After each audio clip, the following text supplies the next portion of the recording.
All right, y'all, we back.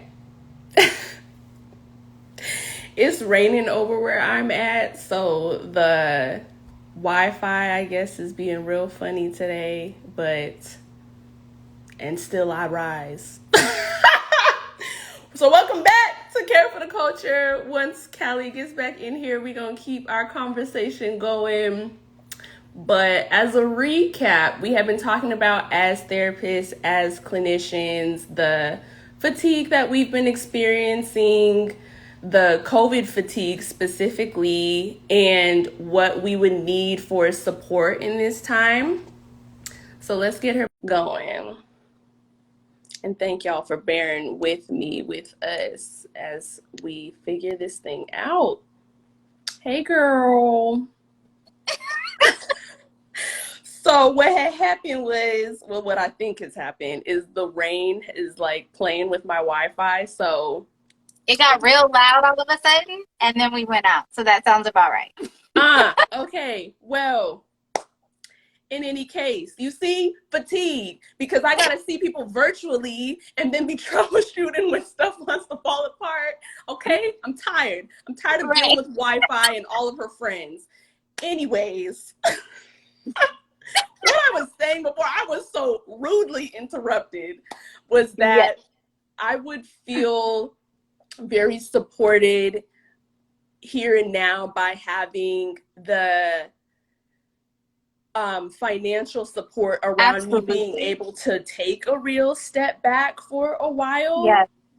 Yes. So I was saying before things got cut off, like for my clients to still be sponsored if they wanted to go and, I don't know, speak with someone else for a moment or have additional support, whatever that would look like.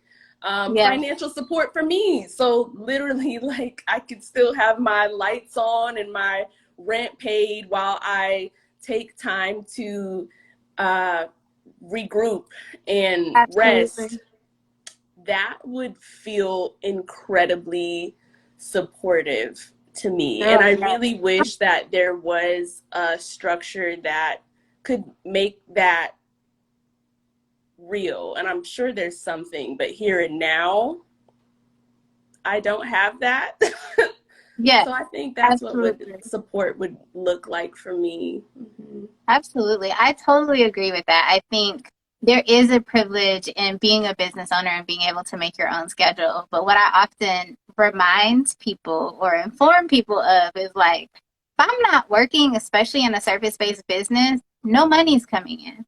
So if I Mm-hmm. decide to take some time off, what that Exactly. means is that bills are not getting paid. And that means that like business expenses are not being taken care of. On top of the fact that my clients are not getting care, right? And in this Right. time, it has been challenging to find other people where normally when I would go on vacation, I would ask a colleague to cover for me. It has been challenging to find people who have the Yeah. capacity to cover because everybody is so booked Yeah. and Tapped full out. and tired. Mm-hmm. And financially, to be able to take that time off is also like, okay, what am I going to do? How am I going to manage my finances for the next month, for the next week, if I don't see these clients, this Right. handful of clients for a few days, right? And so Right. there is privilege in making my own schedule, but there's also privilege in having PTO. A There's thousand. a A lot of thousand. privilege in that. Um, I don't know. Yeah. It is a kind of a trade off, and I would love if we had more support to be able to make that kind of thing happen for our clients, where there could Yeah. be more support for them while we are away, but then also for us, so that we can Yeah. be away and not have to be stressed. That would be Yeah. Yeah. Agreed. And like, so I see the question, how can we make that happen for you? And what comes up for me is like, so just what you said, Callie, right? Like if you work in an agency, maybe you have PTO, paid time off, vacation time, you can finesse that.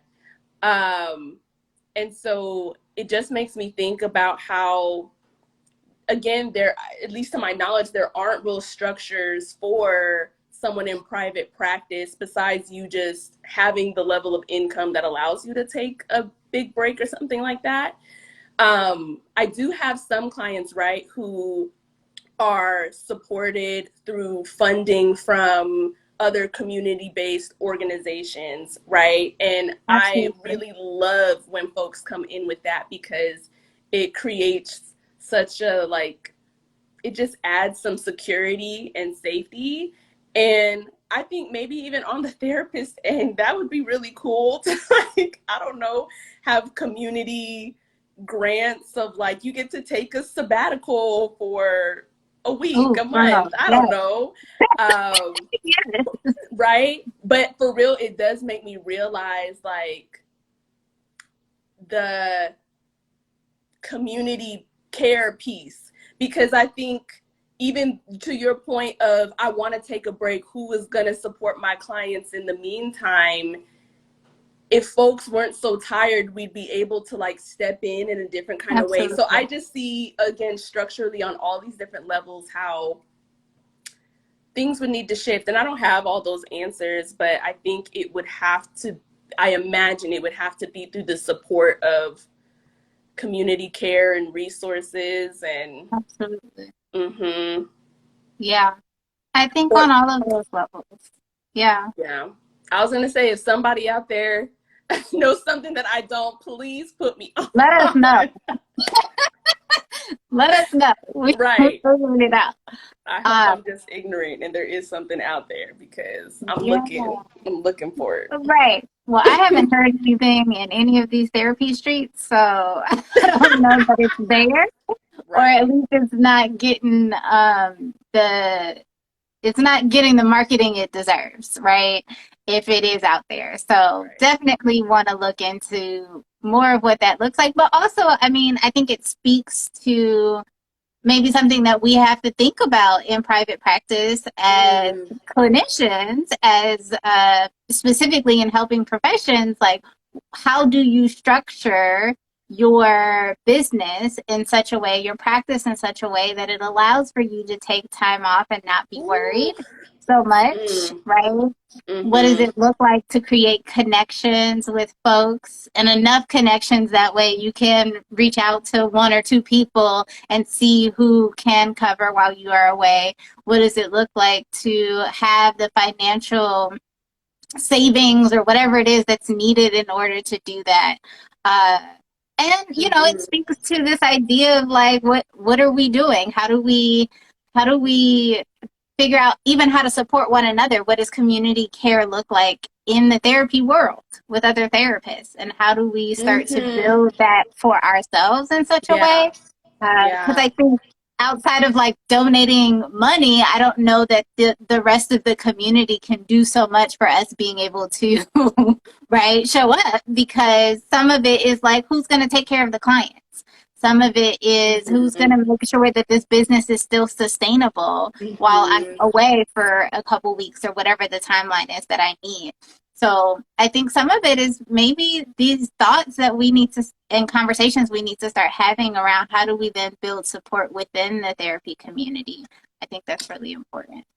Yeah. That's really what I'm hearing too. And I would love any clinician, caregiver listening to this during or after to uh, let us know maybe what your strategies are because I do think that is such an important piece of it.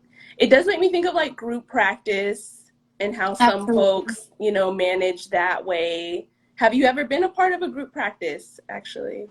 I have. Mhm. Was not a great experience, Yeah. but I did. And it was good in the sense that like there were other people there. So because Mhm. I was just a part of the practice, I didn't cover the other stuff. So I wasn't taking consultation calls and Mhm. answering the emails and all the referrals and doing all the billing. Like I wasn't doing that stuff. Uh, Mhm. my practice has now become a group practice because I've hired a clinician and I'm the one doing all of that stuff now. So it's Ooh. also about like being the boss or the business owner. How do I now make sure that the business is still covered even when I gotta go or when I need a break? Mhm. Mhm. sustainable practice. That's what just keeps kind of running through my mind now. And Yeah. I feel like for you, especially now being in that position of, you're the one who's holding it together and, Right. the big boss in the room, what comes up for you in creating a sustainable practice for these clinicians who are working with under you, and when inevitably, right, they'll probably feel tired and want to break, Yeah. and those are like such big questions, but I don't know, thought about it. Yeah. That's something I'm thinking about and thinking through and Yeah. trying to figure out. I think to some degree, I have a good support system as far as colleagues are concerned, where when I've Hmm. had to take time off, I've been able to ask. Yes. And the hope is that eventually the group practice will be able to sustain itself in that way, where, like, if somebody's out, someone else can cover. We're not completely there yet, but we'll get to that place hopefully. But that is stuff that I am thinking through and wondering about, because that's what happens when you work for agencies. Like, there's somebody else in the agency who covers while you're gone. Right. So the hope is that that will start to build. And I think part of the challenge is, like, we're building this as we go, and then we just got thrown into things like COVID that just kind of pushed us to have to think through things in a different way. Right. And that's not exclusive to us. That's, I think, the world as a whole in this moment. Right. Right.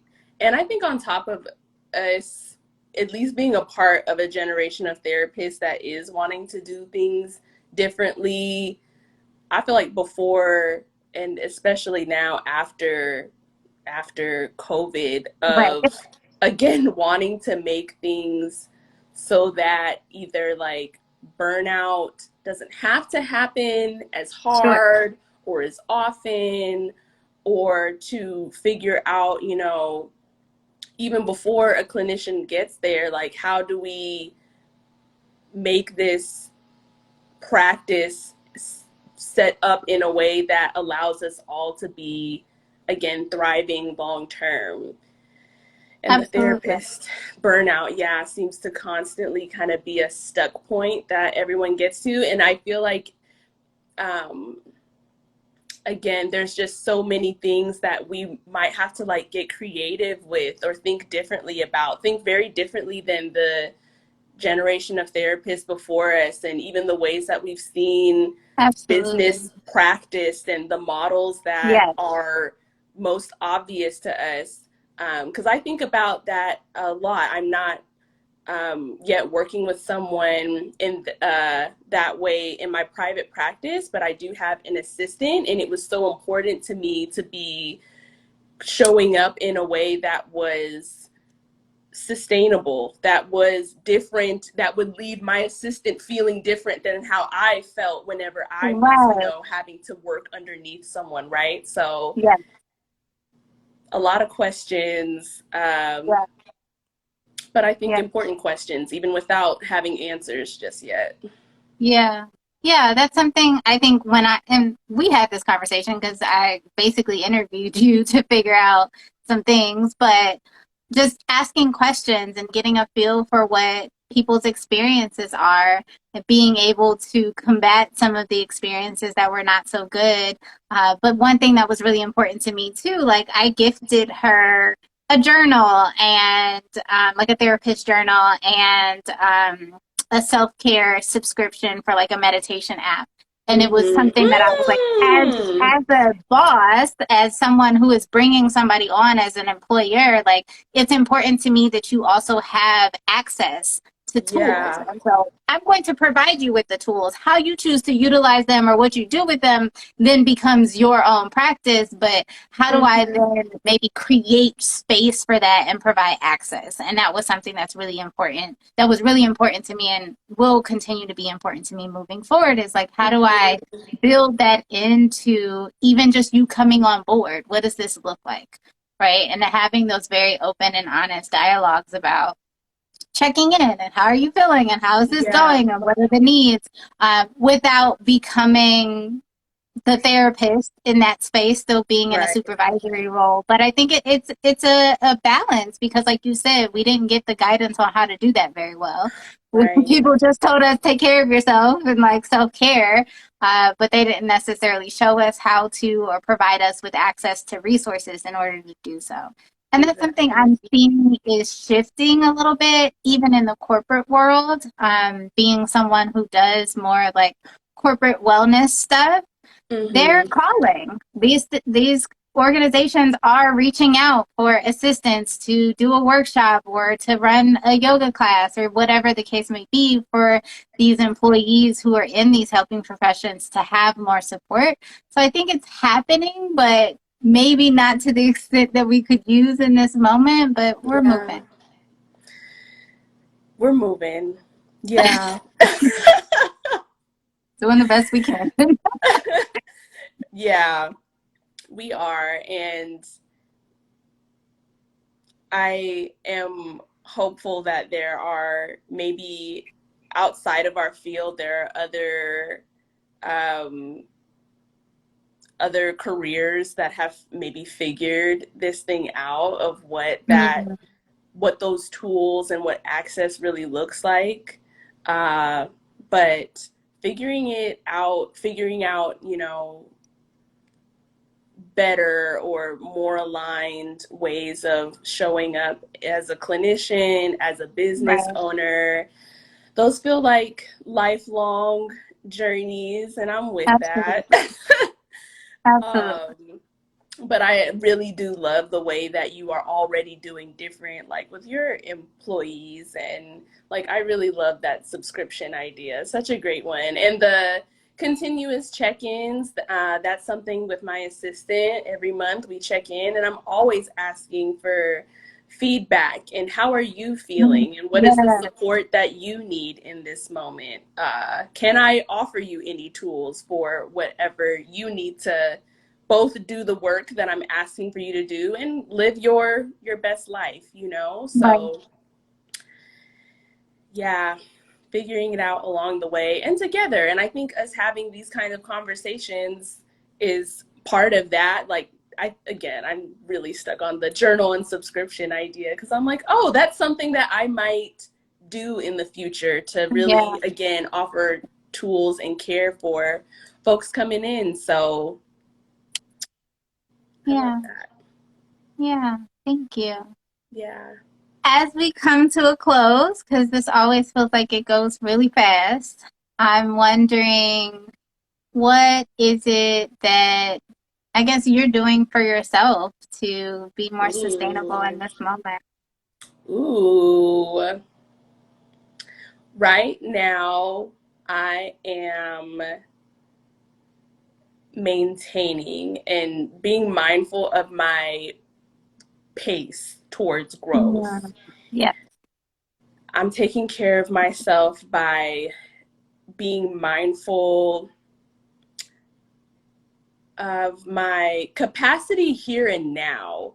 Mm, Um, and to know that there's no rush or race, that I can take my time, and that is mentally relieving. It absolutely. is physically supportive and spiritually, right? It's me trusting myself, trusting my ancestors, the universe, to bring folks in as I need it. So I'm taking care of Mm, myself by taking my time.